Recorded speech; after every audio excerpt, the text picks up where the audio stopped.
கொங்கணேஸ்வரர் திருக்கோயில் நம்ம பார்த்துருப்போம். அதுக்கப்புறம் வந்து பார்த்திங்கன்னா இதே ஊரில் வந்து பார்த்திங்கன்னா அர்ஜுனேஸ்வரர் திருக்கோயில் இன்னொரு சிவன் கோயில் வந்து இருக்குது. ஸோ அந்த சிவன் கோயில் வந்துட்டு எங்கே இருக்குது அப்படின்னா இங்கே பக்கத்துலேயே வந்துட்டு பார்த்திங்கன்னா ஒரு ஆறு, இந்த ஆற்றுக்கு பக்கத்தில் வந்து பார்த்திங்கன்னா அந்த கோயில் அமைஞ்சிருக்குது. ஸோ இங்கேருந்து பார்க்கும்போது வந்து பார்த்திங்கன்னா அவ்வளோ அழகாக இருக்குது. இங்கே பாருங்கள், மக்கள் அங்கங்கே நடமாடிட்டு இருக்கிறத நீங்கள் பார்க்கலாம். ஸோ கண்டிப்பாக இந்த கோயிலுக்கு வந்தீங்கன்னா இந்த இடத்துல வந்துட்டு குளிச்சுட்டு அதுக்கப்புறம் வந்து பார்த்திங்கன்னா சிவனை போய் வழிபட்டால் கண்டிப்பாக ஒரு முக்தி கிடைக்கும். என்ன ப்ரோ, கீழே இறங்கலாங்களா? சும்மா போய் காமிச்சிட்டு வரலாம் ப்ரோ, வாங்க மக்களை. கண்டிப்பாக இந்த இடத்த வந்துட்டு உங்களுக்கு நான் எக்ஸ்ப்ளோர் பண்ணுறேன், அப்படியே வாங்க. ஸோ எனக்கு தெரிஞ்சு இந்த கோயில் வந்துட்டு இந்த ஆற்றுக்கு பக்கத்தில் இருக்கிறது வந்து பார்த்திங்கன்னா கண்டிப்பாக இந்த கோயிலில் தீர்த்தம் வந்துட்டு எடுத்துருக்குறாங்க. அதுக்கப்புறம் வந்து பார்த்திங்கன்னா இந்த சிவனுக்கு வந்துட்டு வழிபாடு செய்யும்போது கண்டிப்பாக இந்த நீரை வந்துட்டு பயன்படுத்தி இந்த கோயிலுக்கு வந்துட்டு சிறப்பு அபிஷேகம் பண்ணியிருக்கலாம். ஸோ அதனால் அந்த ஒரு காரண காரியத்திலே வந்து பார்த்திங்கன்னா இந்த ஆற்று பக்கத்துலேயே வந்து பார்த்திங்கன்னா அந்த கோயில் கட்டப்பட்டு இருக்கலாம்.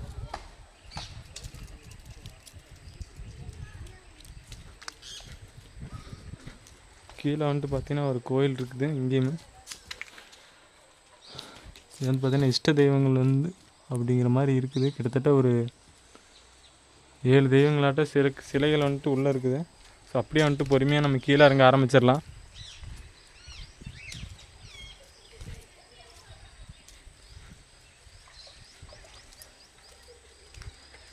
மக்களை இங்கே பாருங்கள், இங்கே வந்து பார்த்திங்கன்னா ஆறு போயிட்டுருக்குது. ஸோ இது பக்கத்தால் வந்து பார்த்திங்கன்னா இந்த அர்ஜுனேஸ்வரர் திருக்கோயில்.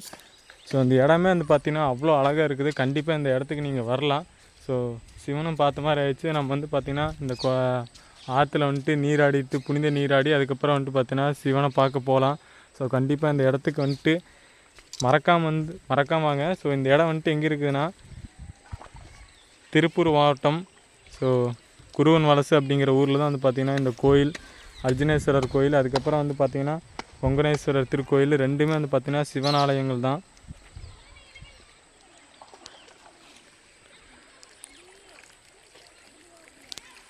என்ன மரம் தான் தெரியல, கிட்டத்தட்ட அரச மரம் மாதிரி தான் இருக்குது. ஆனால் அரச மரம் கிடையாது.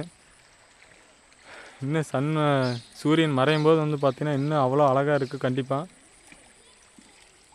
ஸோ சுற்றி இருக்கிற கிராமங்கள் எல்லாத்துக்குமே வந்து பார்த்திங்கன்னா இந்த ஆற்று மூலிமா கண்டிப்பாக குடிநீருக்கு தேவையான தண்ணி. ஸோ அதுக்கப்புறம் நம்ம வர்ற வழியில் நிறையா இடத்துல வந்து பார்த்திங்கன்னா நெல் வயலை பார்த்துருப்போம். ஸோ எல்லாத்துக்குமே வந்து பார்த்திங்கன்னா இந்த ஆறு, ஸோ இது நீர் மூலம் இருக்கிறதுனால தான் வந்து பார்த்திங்கன்னா கண்டிப்பாக நிறைய மக்களுக்கு வந்துட்டு ஒரு யூஸ்ஃபுல்லாகவும் இருக்குது. ஸோ முடிஞ்ச அளவுக்கு வந்து பார்த்திங்கன்னா இந்த இடம் வந்துட்டு இன்னுமே நிறைய பேர்த்துக்கு தெரிய வரணும். ஸோ ஒரு ஹிடன் ஜெம் பிளேஸ்ன்னு தான் சொல்லணும். பாருங்கள்.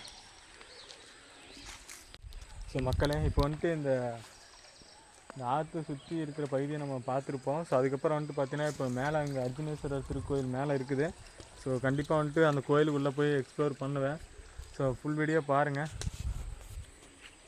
ஸோ மக்களே, இப்போ இந்த ஆறு சுற்றி இருக்கிற அந்த இடத்த வந்துட்டு இப்போ நம்ம எக்ஸ்ப்ளோர் பண்ணோம். அடுத்து வந்து பார்த்திங்கன்னா அங்கே மேலே தெரியுது பாருங்கள், அர்ஜுனேஸ்வரர் கோயில். இப்போ வந்து பார்த்திங்கன்னா இப்போ அந்த இடத்துக்கு தான் நம்ம போக போகிறோம். கோயிலுக்கு போயிட்டு ஸோ அர்ஜுனேஸ்வரர் பார்த்துட்டு ஃபுல்லாக போய் எக்ஸ்ப்ளோர் பண்ண போகிறோம். ஸோ ஃபுல்லாக வீடியோ பாருங்கள் மக்களே. ஒரு வழியாக அந்த இடத்த விட்டு இப்போ மேலே வந்தாச்சு. இப்போ டேரெக்டாக வந்து பார்த்திங்கன்னா கோயிலுக்கு உள்ளே போகலாம்.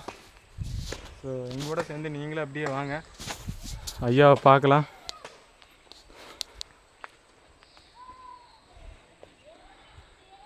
ஸோ இந்த கோயில் வந்துட்டு மற்றும் ஒரு சிறப்பு இருக்குது. முக்கியமான வந்து பார்த்திங்கன்னா திருமண தடை நீங்கும். ஸோ இதுதான் வந்துட்டு கான்செப்ட்டு. இந்த கோயிலுக்கு வந்து பார்த்திங்கன்னா கட் அவுட்லேயே வந்துட்டு எழுதி வச்சுருக்குறாங்க பாருங்கள், திருமண தடை நீங்கும் திருத்தலம் அப்படின்னு, கடத்தூர் அர்ஜுனேஸ்வரர் திருக்கோயில். பக்கத்துலேயே வந்துட்டு பார்த்திங்கன்னா ஆறு. ஸோ அங்கே புனித நீராடிட்டு அப்படியே வந்துட்டு நம்ம இந்த அர்ஜுனேஸ்வரர் வந்துட்டு உள்ளே பார்க்க போகலாம். இங்கே பாருங்கள், கோயில் என்ட்ரன்ஸ் வந்து பார்த்திங்கன்னா கிட்டத்தட்ட இந்த நுழைவாயிலே ஒரு 10-12 அடிக்கு மேலே வரும். இங்கே பாருங்கள், இங்கேயும் கல்வெட்டுகள் இருக்குது. கண்டிப்பாக வந்து பார்த்திங்கன்னா இந்த கொங்கணேஸ்வரர் திருக்கோயில், அதுக்கப்புறம் வந்து பார்த்திங்கன்னா இந்த அர்ஜுனேஸ்வரர் திருக்கோயில், இந்த 2 கோயிலுக்கும் கண்டிப்பாக ஒரு பிணைப்புகள் இருக்கலாம்.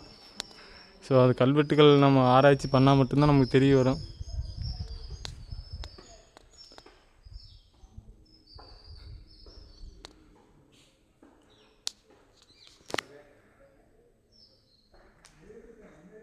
மக்களே இப்போ ஒவ்வொரு இடமா வந்து சுற்றி பார்க்கலாம்.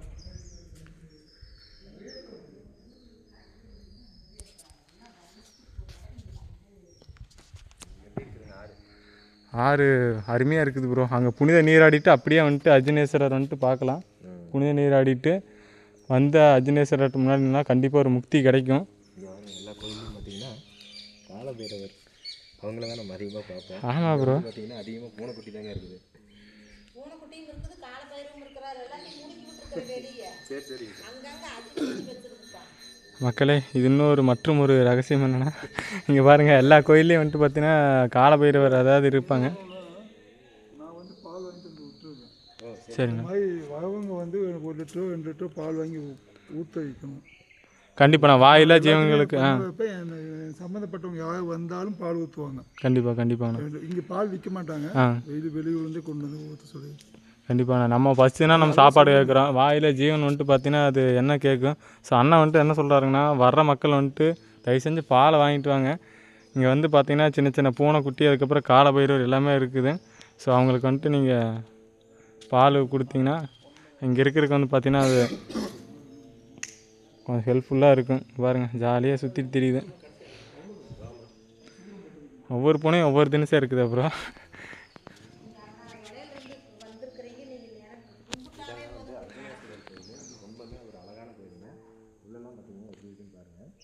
சின்ன கோயில் அமைதியாக இருக்குது. பக்கத்தில் அமராவதி ஆற்றுக்கு பக்கத்துலேயே.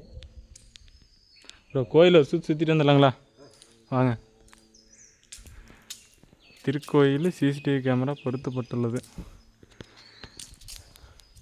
மக்களே, ஒவ்வொரு இடமா அப்படியே பார்த்துட்டு இருக்கிறோம்.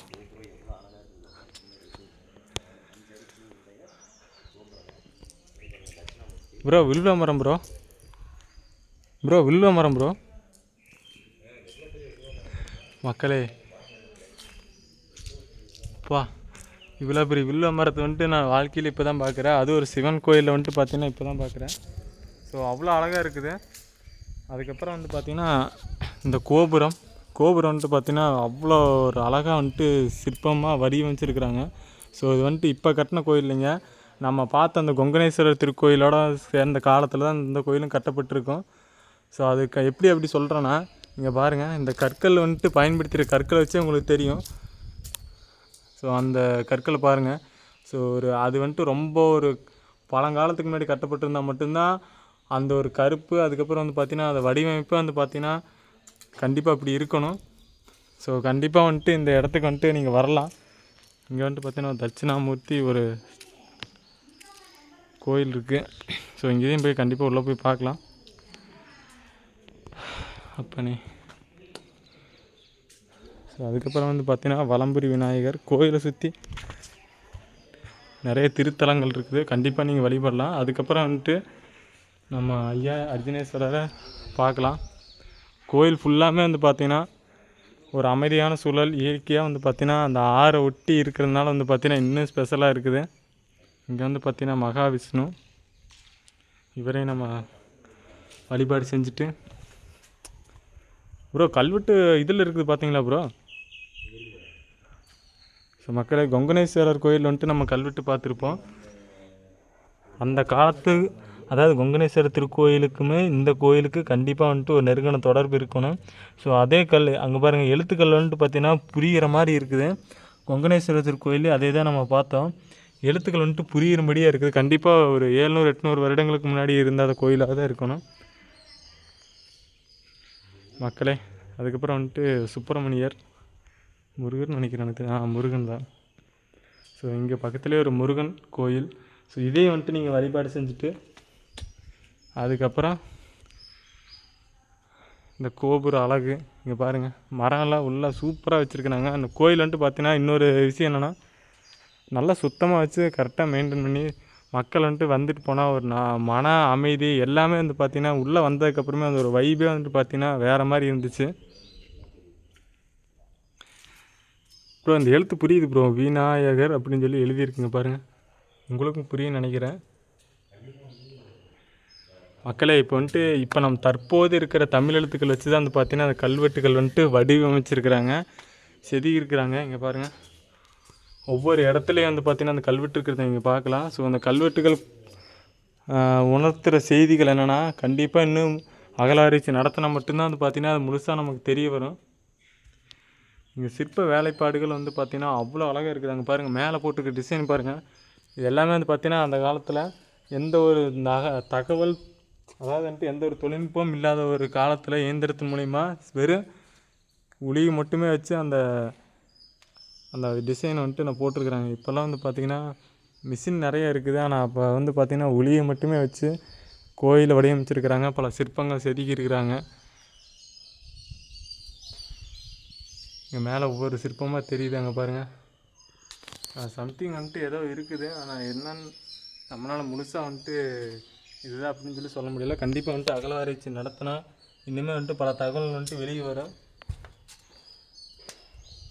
கோயில் பக்கச்சுவர், மேற்சுவர், அதுக்காக பல சிற்பங்கள் கீழே, ஸோ எல்லா இடத்துலையுமே வந்து பார்த்திங்கன்னா அந்த கல்வெட்டுகள் அவ்வளோ அழகாக வந்துட்டு வடிவமைச்சிருக்கிறாங்க. ஸோ இந்த கோயிலை பற்றி முழு தகவல் வந்துட்டு பார்த்திங்கன்னா இந்த கல்வெட்டில் கண்டிப்பாக அந்த குறிப்புகள் இருக்கும். ஸோ அதுக்கப்புறம் வந்து அந்த பக்கத்தில் ஏதாச்சும் போர் நடந்திருந்தா அந்த போருக்கான முக்கிய செய்திகள் வந்துட்டு பார்த்திங்கன்னா இது மாதிரி கோயில்களை வந்துட்டு அந்த சுவரில் வந்துட்டு கண்டிப்பாக எழுதியிருப்பாங்க.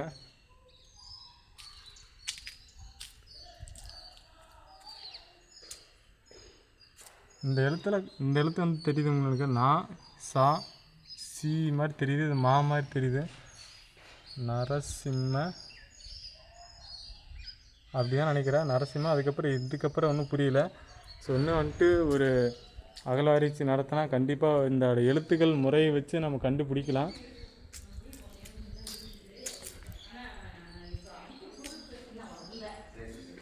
இப்போ வந்துட்டு பார்த்தீங்கன்னா கோயிலுக்குள்ளே நம்ம என்ட்ரி ஆரம்பிச்சிட்டோம்.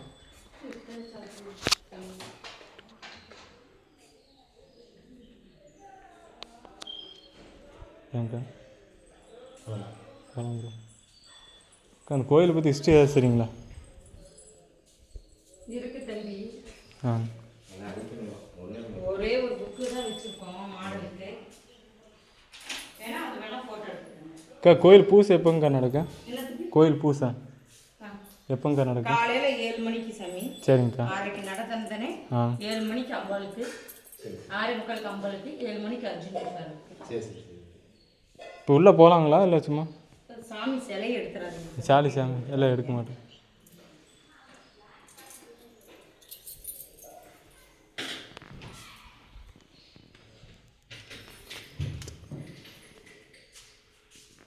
மக்களே இங்கே உள்ளே வந்துடுறாங்க அவ்வளோ அமைதியாக பாருங்க.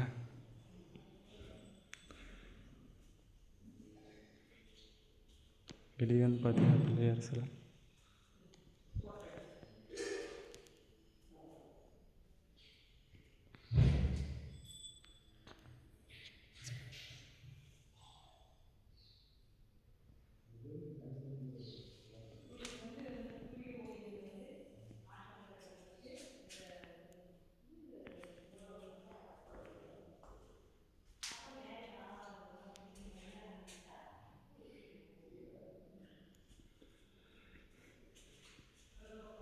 மக்களே ஐயாவை பார்த்தாச்சு. அர்ஜுனேஸ்வரர், 101வது நமச்சிவாயர்.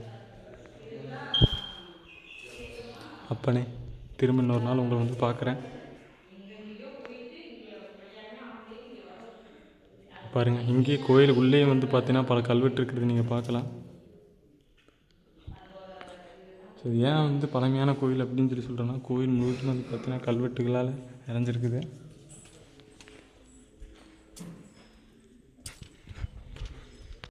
கோயிலை பற்றி இன்னும் தகவல் ஏதாச்சுங்கண்ணா? ஆமாம் ஆமாம். அண்ணா வீடியோ முடியும் எந்த சேனலில்? அண்ணா என்னோடய கரிகால சொன்னால் அவர் ஸ்டேஞ்சர் மைக்கிண்ணா. எத்தனை பேர் இருக்கீங்க? இப்போ ஜோசியத்தை பற்றியே நம்ம பேசலாம், தப்புன்னு இல்லை. இருந்தாலும் கேள்வி கேளுங்க, பதில் சொல்லுவேன். அண்ணா இதுக்கு ஸ்பீக்கர் இருக்குது, எப்படி கரெக்டாக இல்லை நீங்கள் அப்படியே பேசுங்க, கேட்குங்க. எப்படி? நானும் தான் வச்சுருக்கேன். டபுள் ஸ்பீக்கருங்கண்ணா என்னது, அவரது வந்துட்டு ஐஃபோனு நல்லா கிளியராக. சரிங்கண்ணா. இப்போ பேசுங்க, யூஸ்ஃபுல்லாக இருக்கணும் மக்களுக்கு. கண்டிப்பாண்ணா. இப்போ இந்த கோயிலுக்கு வந்துட்டு போகிறதுனால சிறப்பு பலன், அதுக்கப்புறம் இந்த கோயிலோட வரலாறுங்கண்ணா ரெண்டில். வரலாறு எல்லாம் எங்கேயுமே இப்போ நல்லா தெரிஞ்சுக்குங்க. ஒரு நதிக்கு பக்கத்தால் ஒரு சிவன் கோயில் வந்து அந்த கோயிலில் தானாக இது மாதிரி ஒரு புத்து தோன்றி அந்த கோயிலுக்குள்ளே 3 விதமான மரங்கள் ரொம்ப காஸ்ட்லியான மரம், ரொம்ப வருஷத்துக்கு முன்னாடி இருந்து அதுக்கு அடையாளம் இதுதான். அந்த மாமரத்தை பாருங்க, அதோட சைஸை பாருங்க, கிட்டத்தட்ட அந்த சைஸ் சாதாரண சைஸ் கிடையாது. அப்போ அதான் வரலாறு. நீங்கள் யாருமே கேட்டாலும் சொல்ல முடியாது. ஏன்னா அது வந்து கல் தோண்டி காலத்துலேருந்து முன் தோண்டி அப்படின்னு தானே தமிழ் தோன்றிருக்குன்னு சொல்கிறீங்க. அப்போ என்ன ஆகுனா இதெல்லாம் எப்படி தோன்றுச்சுன்னு நீங்கள் போய் கேட்கறத விட அடையாளம் சொன்னீங்களே, நீங்கள் அருமையான ஒரு அடையாளம் சொன்னீங்க, அது அடையாளம். அங்கே ஒரு 3 விதமான இது இருக்குது. இது சோழர் கட்டினதா, பாண்டியன் கட்டினதா, இல்லை சேகம் கட்டினதான்னு அடையாளம் இருக்குது. அது மாதிரி இதெல்லாம் அடையாளம். இது மக்களுக்கு எப்படின்னா, இப்போ இதனால் வந்து ஒரு 100 பேர் இங்கே வந்தால் கஷ்டம்தான் வரும். நல்ல நிம்மதியாக கும்பிட முடியும். இன்றைக்கி நான் திருவண்ணாமலையில் நான் இப்படி நிம்மதியாக கும்பிட்டு இருந்தேன். சிவன் வந்து அமாவாசை காலத்தில் ஒரு பேட்டி கொடுத்தேன், அமாவாசைக்கு வாங்கன்னு. அதுக்கப்புறம் நானே உள்ளே போக முடியல, கேட்டெல்லாம் போட்டு லாக் பண்ணி இங்கே சுற்றக்கூடாது அங்கே சுற்றக்கூடாது. அது மாதிரி நிறையா வந்துட்டாங்க எல்லாரும் வந்து அவரை இதை உணர்ந்து வந்து தனக்கு பிரச்சனையை மண்டியிட்டு கும்பிட்டா அது நடக்கும். உணர்ந்து தான் வர முடியும். முடிஞ்சு இங்கே வந்து பர்டிகுலராக நீங்கள் எந்த விஷயத்தை பார்த்து உங்களுக்கு ஏதாவது வந்து உணர்கிற மாதிரி செயல் நடந்திருக்கு? எனக்கு வந்து எப்பயுமே நான் தேர்தல்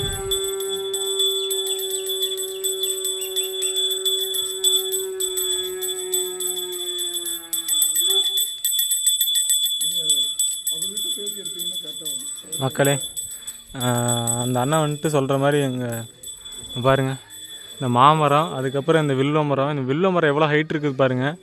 ஸோ இது மாதிரி வில்வ மரம் நான் எந்த கோயிலுமே பார்த்ததில்ல. எவ்வளோ வருஷமாக இருக்கும். ஸோ அந்த மாமரம் வந்துட்டு இவ்வளோ பெருசாக இருக்குன்னா இது வந்துட்டு எவ்வளோ வருஷத்துக்கு முன்னாடி இங்கே இருந்திருக்கணும். ஸோ ரொம்பவே வந்துட்டு பார்த்தீங்கன்னா ஆச்சரியமாக இருக்குது. 3 வகையான மரம் வந்து பார்த்திங்கன்னா இந்த சிவன் கோயிலை சுற்றி இருக்குது. ஸோ ரொம்பவே வந்துட்டு பார்த்திங்கன்னா ஒரு அற்புதமான ஒரு சிவன் கோயில். இங்கே பாருங்கள், இந்த இடத்துல வந்து பார்த்திங்கன்னா சிவன் நந்தி சிலை ஒன்று இருக்குது. எவ்வளோ பெரிய நந்தி சிலை பாருங்கள். ஸோ தமிழர்களோட மற்றும் ஒரு சிறப்பு என்னென்னா வந்து பார்த்திங்கன்னா, கல்லுலேயே வந்து பார்த்திங்கன்னா சிலைகள் வந்துட்டு அந்த காலத்துலேருந்தே செஞ்சு அதை வந்துட்டு வழிபாடு செஞ்சு பல 100 வருஷத்துக்கு பல ஆயிரம் வருஷத்துக்கு முன்னாடிருந்தே கல் தோன்று மண் தோன்ற முன்காலத்தையே வந்து பார்த்திங்கன்னா தோன்றிய மூத்த குடி தமிழ் அப்படின்னு சொல்லுவாங்க. ஸோ நம்ம கோயிலும் வந்துட்டு பார்த்திங்கன்னா அது மாதிரி தான் பழமை வாய்ந்த கோயில்கள் இன்னும் நிறைய சிவன் கோயில் வந்துட்டு பார்த்திங்கன்னா இருக்குது. இங்கேயும் ஒரு சிறப்பு வந்து செய்தி என்னென்னா, இந்த கோயிலுக்கு வந்து பார்த்திங்கன்னா திருக்குட நன்னீரற்று பிரிவிழா வந்து நடந்திருக்குது. அது எப்போ நடந்திருக்குதுன்னா, ஜெயலலிதா அவர்களது சீர்மிகு பொற்கால ஆட்சியில் சிறப்பாக நடைபெற்றது. ஸோ அந்த கல்வெட்டு வந்து பாருங்கள் 2014 வந்துட்டு நடந்திருக்கு. ஸோ அதுக்கப்புறம் இன்னொன்று வந்து பார்த்திங்கன்னா, அந்த கோயிலுக்கு முன்னாடியே பெரிய புற்றுக்கண் அது வந்து தானாகவே தோன்றி இருக்குது. இங்கே பாருங்கள், முன்னாடி சூளம். ஸோ இங்கே வந்துட்டு நான் வழிபாடு செஞ்சுருக்கு. இப்போ வரைக்கும் வந்து பார்த்திங்கன்னா வழிபாட்டில் இருக்குது. ஸோ மக்கள் வந்துட்டு பார்த்திங்கன்னா அந்த கோயிலுக்கு வந்துட்டு இருக்கிறாங்க. இன்னும் நிறைய பேர் இந்த கோயிலுக்கு வரணும். ஸோ இங்கே வாயிலா ஜீவராசிகள் நிறைய இருக்குது. ஸோ அவங்களுக்கு வந்து பார்த்திங்கன்னா பால் வந்துட்டு உங்களால் முடிஞ்சதை வந்துட்டு கொண்டு வந்து கொடுக்கலாம். ஸோ இங்கே நாய்களும் இருக்குது, பூனைகளும் இருக்குது இந்த கோயிலுக்கு வெளியே. இது கலையரங்கம். ஸோ கோயிலோட அமைப்பு வந்து பார்த்திங்கன்னா கிழக்கு நோக்கி தான் இருக்குது. ஸோ இந்த கோயிலோட சிறப்புகள் வந்து பார்த்திங்கன்னா இங்கே நேரில் நீங்கள் கண்டிப்பாக வந்து பார்க்கணும். ஸோ இப்போ வந்து பயன்பாட்டில் இருக்குது. ஸோ அந்த கொங்கணேஸ்வரர் திருக்கோயில் இதுக்கு முன்னாடி நம்ம பார்த்துருப்போம். அந்த கோயில் வந்துட்டு பார்த்திங்கன்னா பாதி கட்டப்பட்டு பாதி பாலடைஞ்சிருக்கும். ஸோ இந்த சிவன் கோயில் வந்து பார்த்திங்கன்னா முழுமையாக கட்டப்பட்டு இப்போ பயன்பாட்டில் இப்போ வரைக்கும் இருக்குது. ஸோ ரொம்பவே வந்து பார்த்திங்கன்னா ஒரு 1000 to 2000 வருஷத்துக்கு முன்னாடி கண்டிப்பாக அந்த காலகட்டத்தில் வந்து பார்த்திங்கன்னா அந்த கோயில் கட்டப்பட்டு இருக்கும். ஸோ இன்னுமே வந்துட்டு பார்த்திங்கன்னா அந்த அகழ்வாராய்ச்சி நடத்தினா கண்டிப்பாக இன்னும் ஒரு முழுமையான தகவல் வெளியே வரும். இங்கே பாருங்கள், இந்த கற்றூணை வந்துட்டு பார்க்கும்போதே வந்து பார்த்திங்கன்னா கண்டிப்பாக இது முற்காலத்தை சேர்ந்ததாக தான் இருக்கும். ஸோ சோழர் காலமாக சேரர் காலமாக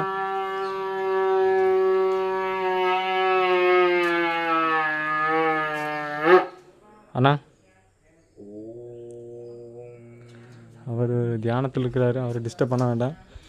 ஸோ சேரர் காலம், சோழர் காலம், பாண்டியர் காலம், இந்த 3 காலத்தில் வந்து பார்த்திங்கன்னா எந்த காலத்தில் இந்த கோயில் கட்டப்பட்டதுன்னு சொல்லிட்டு இன்னும் வந்துட்டு ஒரு வரலாற்று சிறப்பு மிக்க செய்தி வந்துட்டு இன்னுமே தெரியாமல் இருக்குது. ஸோ கண்டிப்பாக தெரிய வரணும்.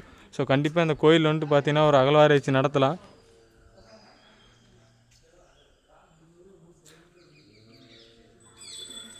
இந்த மாமரம் வந்துட்டு மக்களை இங்கே பாருங்கள், இந்த இடத்துல ஒரு கல் இருக்குது.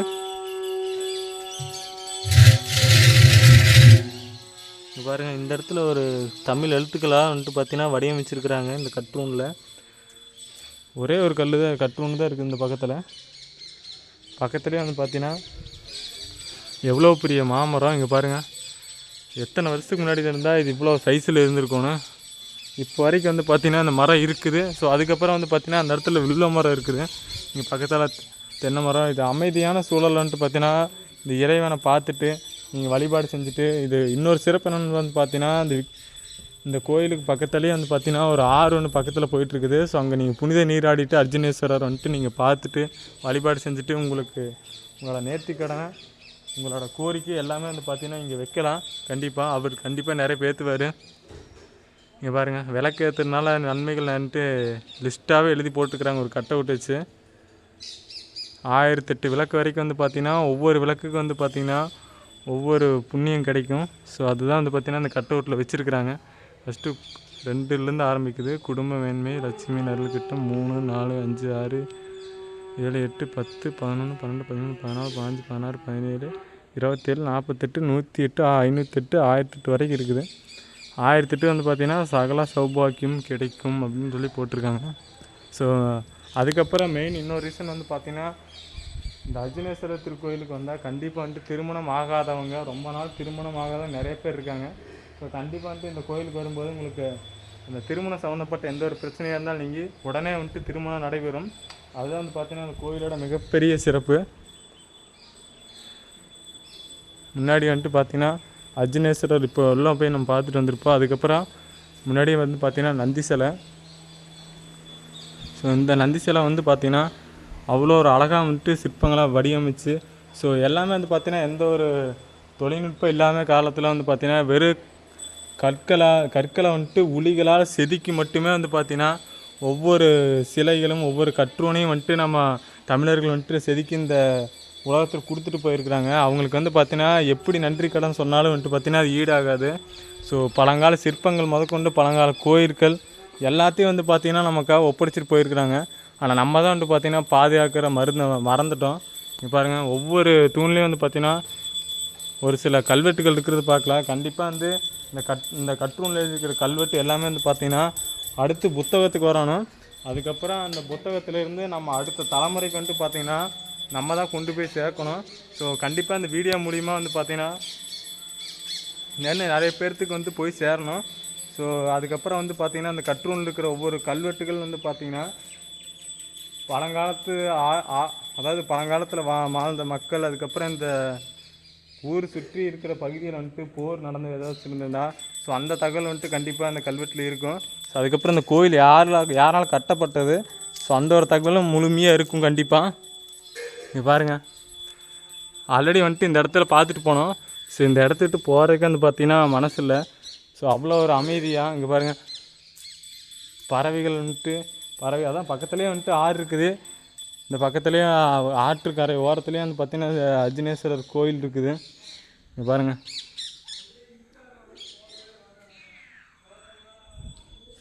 என்ன சொல்கிறேன், என்னடா சொல்கிறேன், ஏதோ சொல்கிறான், நான் இன்னும் புரியல.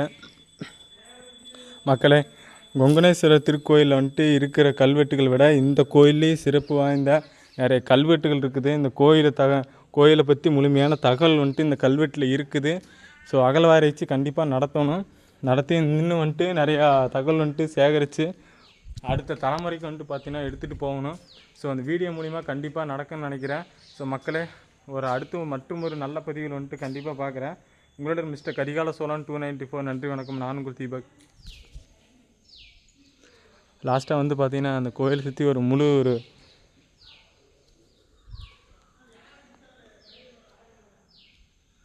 காணொளி பார்த்துடலாம்.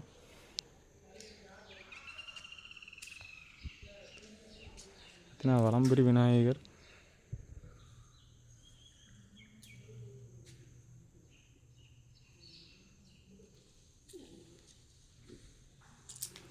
அதுக்கப்புறம் இங்கே தட்சிணாமூர்த்தி, அதுக்கப்புறம் இங்கே கோயில் கோபுரம் மேலே இருக்க தெரியும். அதுக்கப்புறம் இங்கே வந்து பார்த்திங்கன்னா வில்வ மரம். ஸோ ஒரு பூக்களோடு வந்து பார்த்திங்கன்னா கண்டிப்பாக ஒரு வழிபாடு செஞ்சால் உங்களுக்கு நினச்ச காரியம் கண்டிப்பாக கைகூடி வரும். ஸோ அதில் எந்த ஒரு மாற்று கருத்தும் இல்லை. கண்டிப்பாக வந்துட்டு சிவன் கோயில் பக்கத்தில் இருக்குது அப்படின்னா கண்டிப்பாக நீங்கள் தாராளமாக போய் வழிபடலாம்.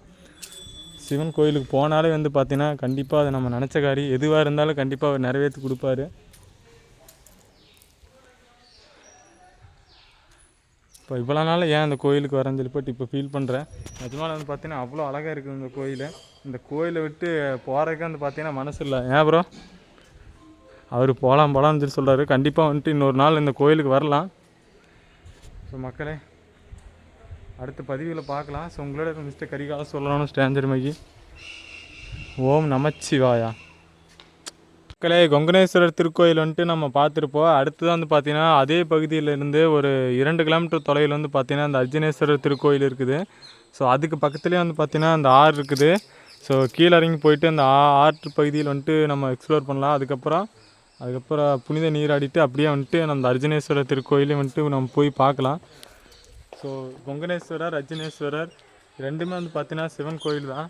ஸோ மக்களே இந்த கோயில் வந்துட்டு எங்கே இருக்குது அப்படின்னா மடத்துக்குளம் கடத்தூரில் தான் வந்து பார்த்திங்கன்னா அந்த கோயில் இருக்குது. So Pollachi main road Udumalai போகிற வழியில் வந்து பார்த்திங்கன்னா இந்த கோயில் கடத்தூர் அப்படிங்கிற ஊரில் வந்து பார்த்திங்கன்னா அர்ஜுனேஸ்வரர் அதுக்கப்புறம் கொங்கணேஸ்வரர் 2 கோயிலும் இருக்குது.